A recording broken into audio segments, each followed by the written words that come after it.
Hey everyone, my name is Neil G. I co-founded IPFS May back in 2018, and we are the service provider instead of the Filecoin ecosystem. We've been committed to the Filecoin project for almost 3 years now, and it was a historical moment for the Filecoin mainnet launch last week, and I'm really happy to present today.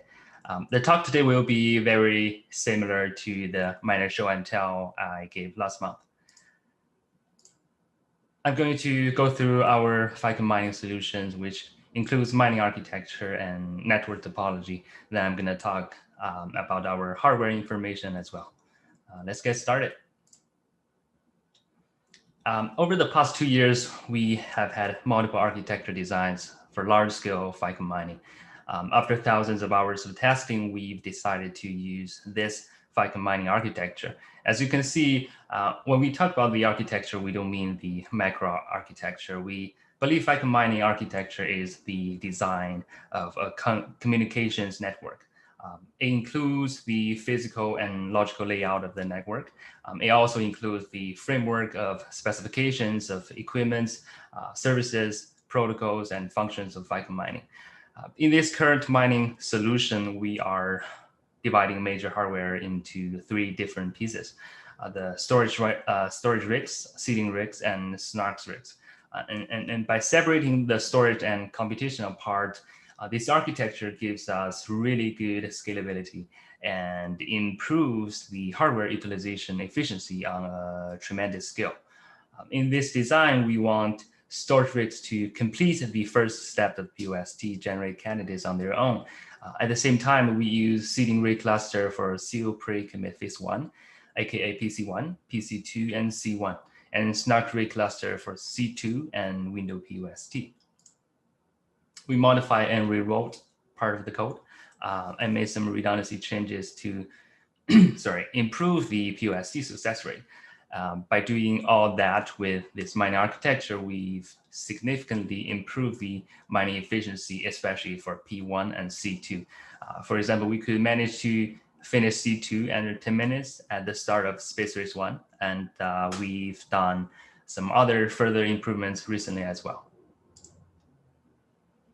We believe a robust network architecture should facilitate system-level functionality as well as robustness and scalability, especially in the face of changes in software and hardware components, application functions, and so on. In our network topology, we are using 2 different internet service providers for each WAN to increase the redundancy. The communication core switch uses multi-switches with 10 gig optical ports for stacking, which is connected to Lotus Node and Lotus Miner. And the data core switch uses dual switches with 10 gig optical ports for stacking, which is connected to the Lotus Miner storage, seal worker, and snark cluster. And the space access switch have 4 10 gig optical ports plus 24 gig electrical ports, dual switch stacking, of course. The 10 gig optical ports are connected to data aggregation switches, and the gig electrical ports are connected to storage, and each storage is connected with 2 network cables respectively to the 2 switches. And we did the dual network port binding to improve the storage network stability as well. When you are mining Filecoin at large scale, especially like something over hundreds of petabytes, and a well-built operation and maintenance platform is a must to keep everything in order.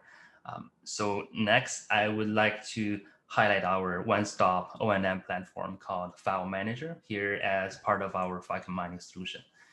The File Manager includes CMDB, CI/CD, monitoring system, and work order system.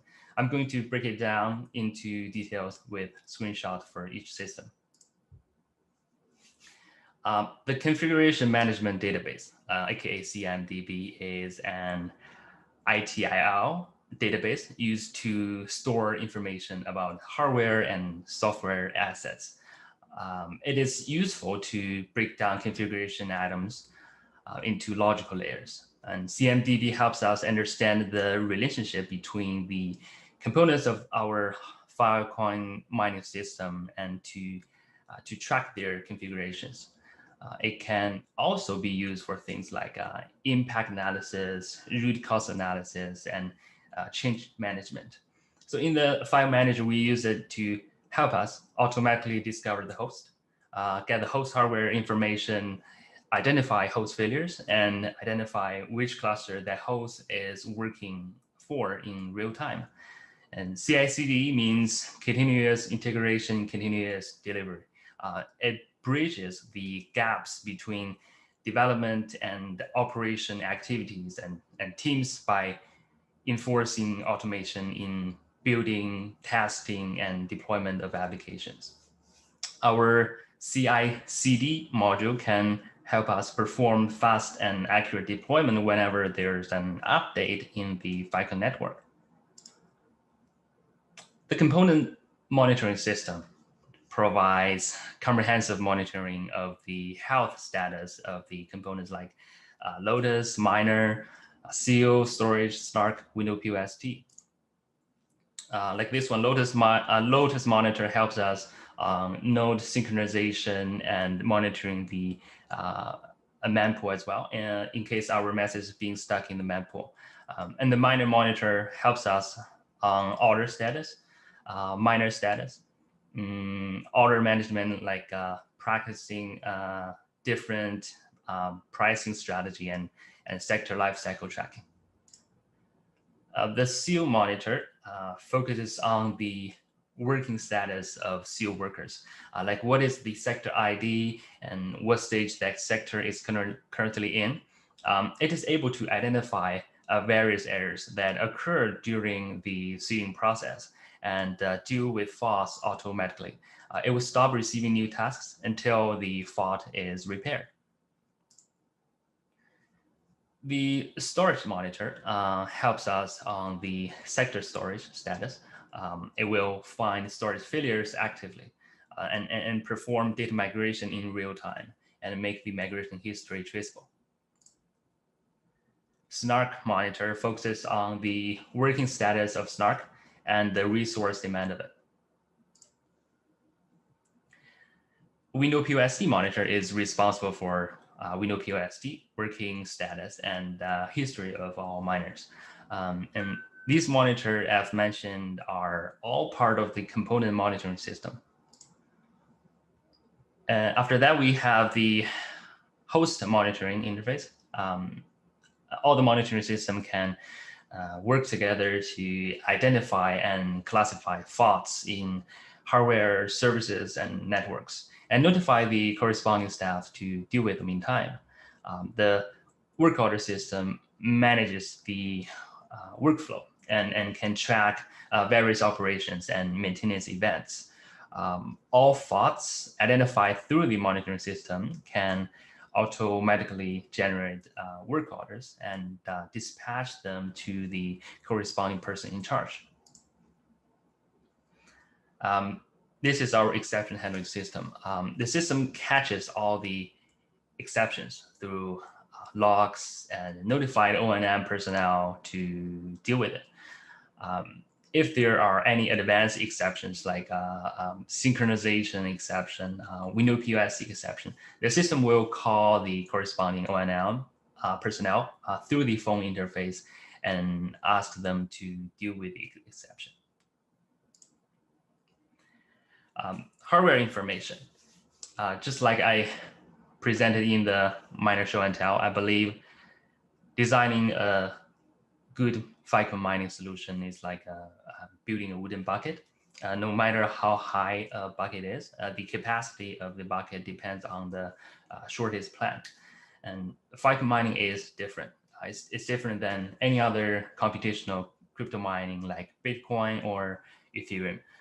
Filecoin mining is complex, especially when you are mining at a meaningful scale. If you are seeding too fast, for example, or too slow, so that other components have to wait and stay idle, then you are probably wasting the hardware performance. So the key is to find a balance with cost-effective hardware. It's so obvious that cost efficiency is another metric of Filecoin mining solution. And as a Filecoin miner, you just need to find the right hardware instead of the best ones. I made an analogy last month. It's like running an Uber using Lamborghini versus a Honda Civic. The hardware requirements for Filecoin mining are highly related to the computational resources needed to seal a sector and generating regular proof of spacetime for every sealed sector. And these operations are computational expensive. And things like algorithm implementation, sector size would affect the hardware requirements. So let's focus on the current mainnet with 32 gig sector. First, as a storage miner, you would need a CPU with at least 8 cores. Also, the CPU has to support the Intel SHA extension. If you are choosing AMD CPUs, you would need at least a Zen macro architecture or later. And if you're choosing Intel CPUs, you will need, I believe it's Ice Lake processor or later. Secondly, you would need at least 128 gig of RAM. And as indicated in the Filecoin docs, there should be complemented with a 256 gigabyte of swap on a fast NVMe SSD storage medium. And a powerful GPU could significantly speed up the SNARK computations.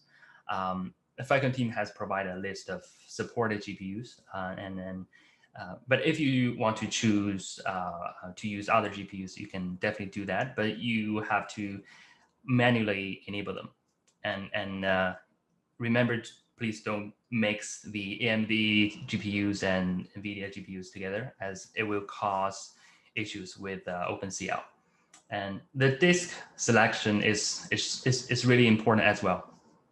The Filecoin network parameters are over 100 gigabyte and needs to be read and verified during miner start.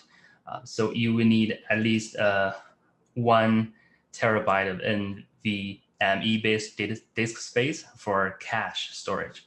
And this disk will be used to store the data during the seeding process to cache Filecoin parameter and to serve as general temporal storage location. And on top of that, you will need additional hard drives for the final storage of sealed sectors and Lotus chain and etc.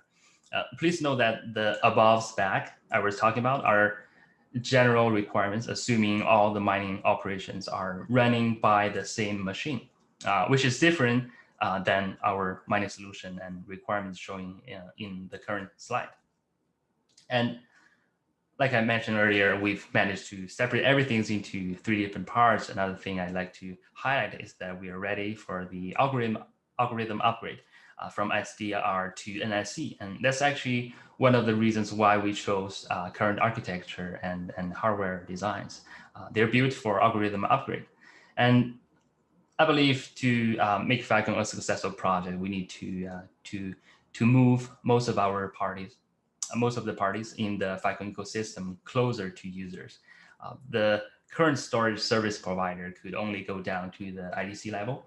And I believe one of the most important milestone of Filecoin project would be the time that we lower the hardware requirements to a level where everyone could mine at any scale. And as a storage miner, we want that milestone to come sooner than later. It may sound crazy when I say this because we are one of the largest Filecoin miner in the world. Reducing the hardware requirements would lead to more miners and then increase the cost per Filecoin we mine. But the key is to treat Filecoin mining as a long-term thing. To be a successful miner of Filecoin, the Filecoin network needs to be a successful network first. And that's why we are supportive even to most of the miner unfriendly parameters in the Filecoin crypto economic model. it's super exciting to imagine the future of distributed web. I believe Filecoin would become a big part of it, where we could, or where we will see lots of storage miners, retrieval miners, and repair miners. Hardware requirements won't be a barrier anymore. With repair miners' help, people could probably just mine Filecoin on whatever hardware they desire and whenever they want, with flexible time framing instead of 24/7. People could easily transfer petabytes of data with extremely cheap bandwidth. I think this is the end of my talk. Thank you so much for watching. I think I'm 2 minutes over the time. Sorry about that. Next, I think I'm gonna turn it over to the next speaker from Storage Hive. So my talk's going to be, I think I was in Show and Tell Space Race 4. It's going to be a similar kind of information I'm going to cover, but definitely quite a different approach to what Neo just talked about. So on my side, I kind of looked at, as a small miner, solo miner, I do actually have 2 other people in my company as well that's helping out. So we're not quite solo, but certainly on the small side for now. You are quite keen and interested on the Filecoin platform. I want to understand the economics of the platform and how we can scale it up.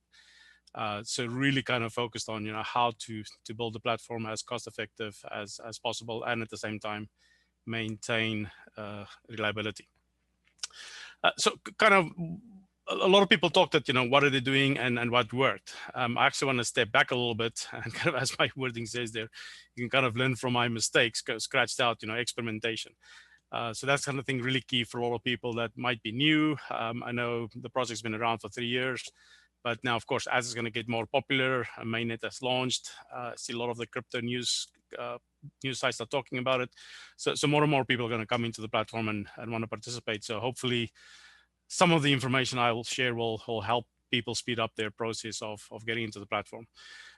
It certainly needs to be reiterated for this is not like Bitcoin or Ethereum. You don't just buy a system, plug it into the network, and it's up and running.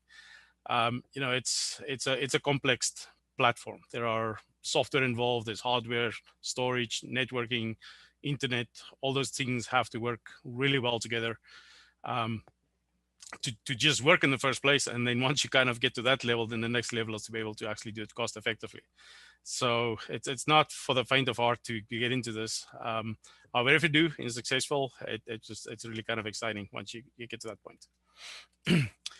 So let me kind of jump into it. So what I try to focus on is not on the high end, but kind of on the more on the single person, small end miner. What's kind of like the bare minimum requirement that you, at least for now, I know the systems are changing, things are being optimized.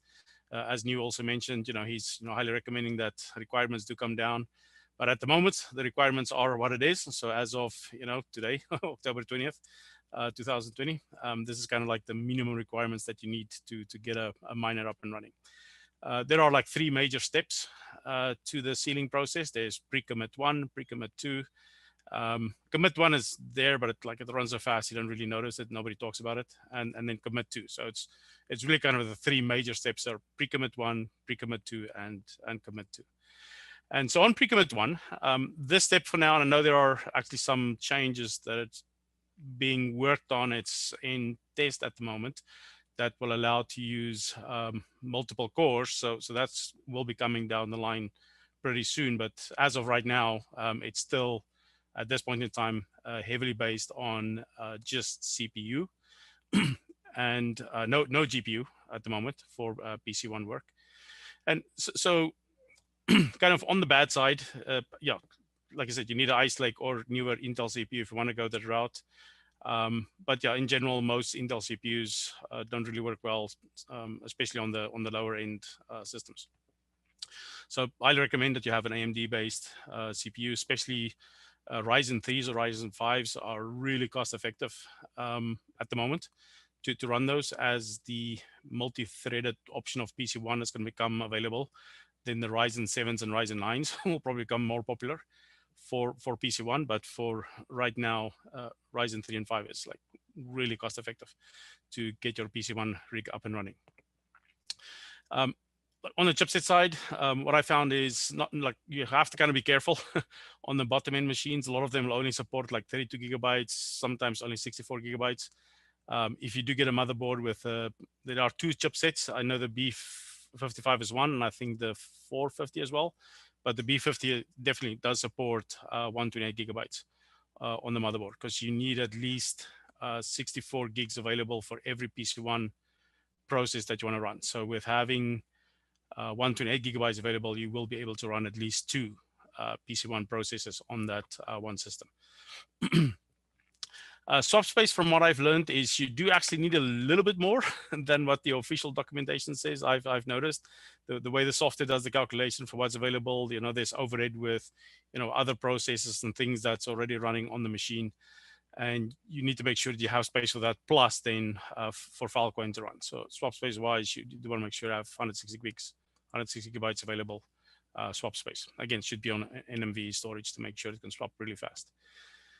The space, this is the part where it's doing all the work, and you certainly want to be on SSDs or NVMe for the work that's being done. And kind of, depending on how you're doing your deals and different steps coming in. I know one process from a 32 gigabyte sector, it will actually grow to about 500 gigabytes of workspace as it's doing its sealing process.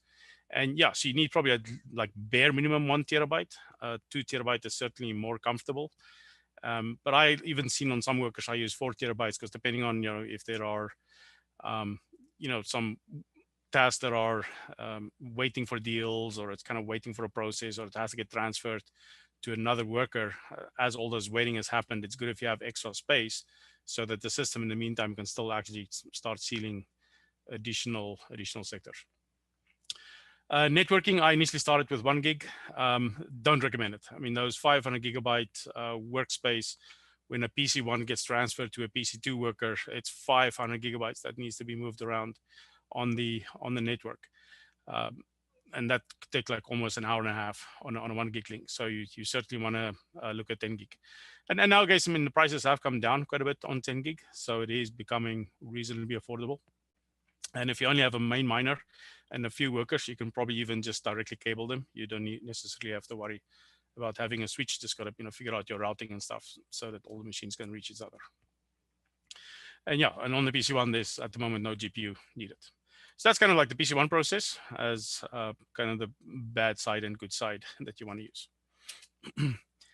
Then PC2 and C2, in my environment, I actually run them on the same set of hardware, because at the moment they do kind of need similar requirements. Both processes do need more threads and reasonable moderate amount of memory, and GPU. That's kind of the main driver difference between having different set of hardware for PC1 and different hardware for PC2 and C2. So again, on the bad side, yeah, you don't want to use any CPU that's older than 5 years. Memory, you got to be over 128 gigabytes or more. Disk, yeah, if you, again, in general, anything while you're sealing data, spinning hard drives, especially if it's just a single hard drive, is not going to get you far very fast. It has to be on SSDs. Maybe one comment also on SSDs and NVMEs. You got to be careful with like really low-end consumer level SSDs, NVMEs. On one of my workers, I did kind of go really low end, and like shortly after the space race, that node did actually die because the NVMe like literally got burnt out because it can only take so many writes during its lifespan. So yeah, you do need SSDs, and you are going to need higher level, like enterprise level SSDs that can maintain and handle quite a lot of writes and rewrites on the disk. GPU wise as well, you want to make sure if you are going to go a little bit lower end GPU, it should have at least 6 gigabytes or more memory per processor on the GPU card, because the Filecoin process allocates around 4.5. I don't know why it's 4.5, weird number, but it does allocate like 4.5 gigabytes of memory on the screen card. So do get a card with at least 6 gigabytes allocated on it. Actually, but I've seen sometimes it does, you do get some errors on it sometimes still in the allocation.